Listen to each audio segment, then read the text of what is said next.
we need to talk about Cyberpunk because there is a lot going on, a lot of misinformation, and a lot of people pissed. I want us to discuss some reasons why you shouldn't be annoyed at the fact that Cyberpunk has been delayed again.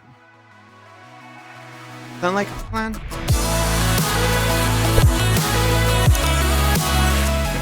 So if you didn't know, Cyberpunk got delayed by 21 days.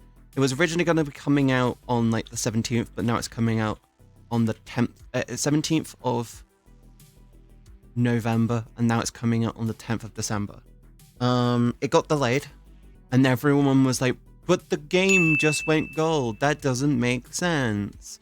But the reason why it got delayed again is because of two very specific reasons. One is PlayStation, and the other is Xbox One X.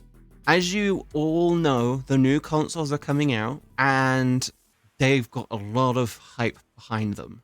They have a lot of like, holy shit, this is going to be like the best game generation ever because of the so many blah blah blah blah blah blah blah blah reasons. But did you know that CD Projekt Red only recently got their hands on the dev consoles? And the funny point is when it comes to making a game, having a dev console is necessary so you can test it properly. It gives you hardware restrictions, it gives you proper readout on hardware restrictions, lets you set up things like achievements and parameters for that, and so on and so forth.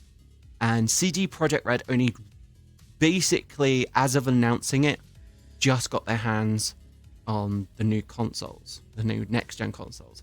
And here's the thing, CD Projekt Red has the goal of going 60 FPS, regardless of resolution. So 4K 60 FPS is their goal.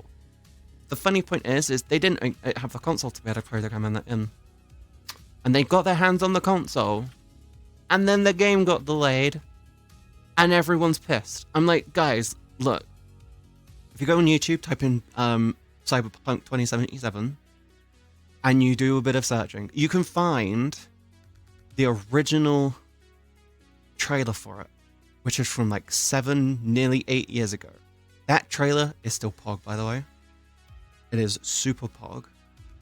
It's still the only trailer I've really watched of it. I've watched some other stuff, but that's the only one that really makes me hyped.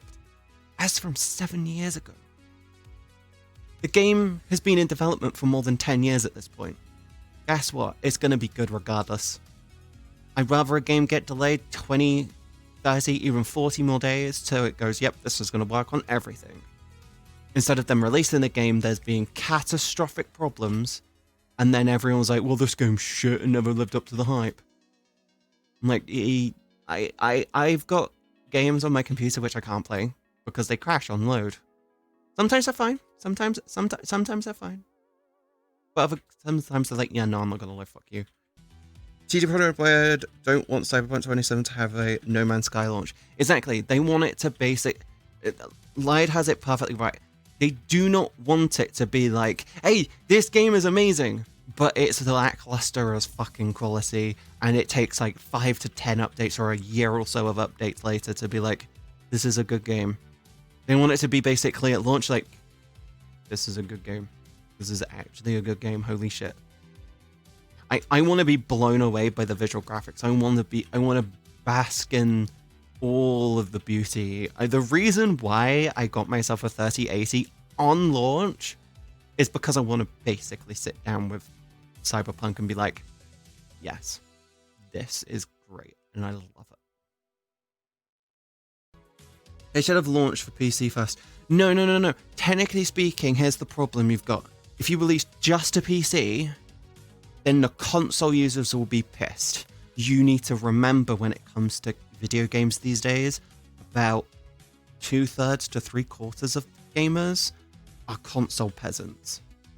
As in console exclusive. They only have like PlayStation or Xbox or Switch. I don't think Cyberpunk's going to Switch though. If it went to Switch, that would be insane. But it's generally down to the fact if they release on PC and then console is after, console users will be pissed. They will lose more sales because of that than anything. I don't know who it is. All I know is that the dude is higher up from who works for Stadia, and everyone was like, "You're a fucking idiot." I mean, even Devin Nash called him an idiot. He said, "Nah, that dude's a fucking idiot. He doesn't know the industry." And guess what? After he sent the tweet, guess what he did? He fucking streamed Smash Bros on Twitch. It makes zero sense. He said, "Oh yeah, you should pay royalties to streams." Guess what? If it wasn't for streamers, VR chat would not be as popular as it is. And I'm not saying that because a large portion of the player base streams. I'm saying that because we are the only source of advertisement. How many of you out there have wanted to download and play VR chat because of one or two people who we watch on stream or you see on Twitch? It's advertisement. All streaming is just free advertisement for developers. And guess what? Advertising games and anything is fucking expensive. It's not cheap. Like, I've looked into it for when I worked in the games industry, and I'm not even lightly joking. It would have set us back about $120,000 for 1 week of being on TV. We can make the content, we could do all of that, getting that shit sent out is like, whoa. Exactly. You wouldn't be playing VR chat, or you wouldn't even be interested in VR as a platform if it wasn't for this game. I'm not even lightly joking. How many of you have considered buying VR because of this? And this is a free game. The launch version will probably be like those cloud versions that launched recently. Maybe. Exactly. How many... That's the thing. So many people basically buy a console. Buy a console because of exclusive games. I want to get the new Halo at launch. I don't need to get the new Xbox because I've got a PC. Because Xbox is actually pushing for their PC now. But if I didn't have a PC, I'd probably get an Xbox so I could play it on console.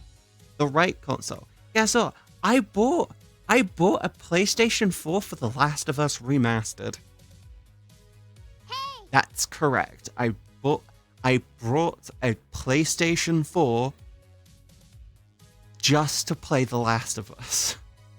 And then all the other games were just bonuses.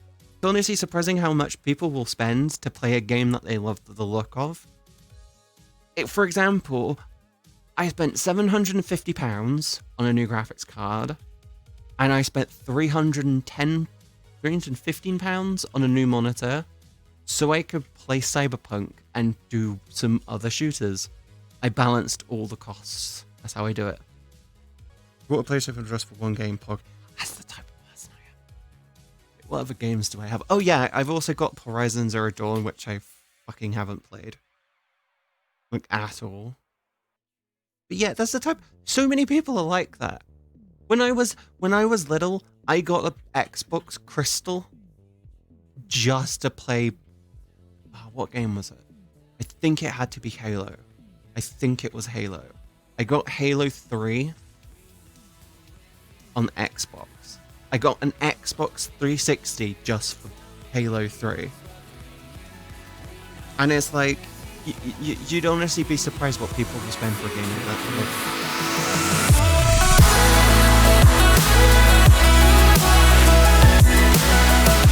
I don't know. I don't know how to use that. Put it on a tripod. You need to put it on a How do you get... Where's the tripod? Back in the back. Can't I just put it on a cushion and be like, here, have some Snuggie? But don't drop it yet. We need to find where the ghost actually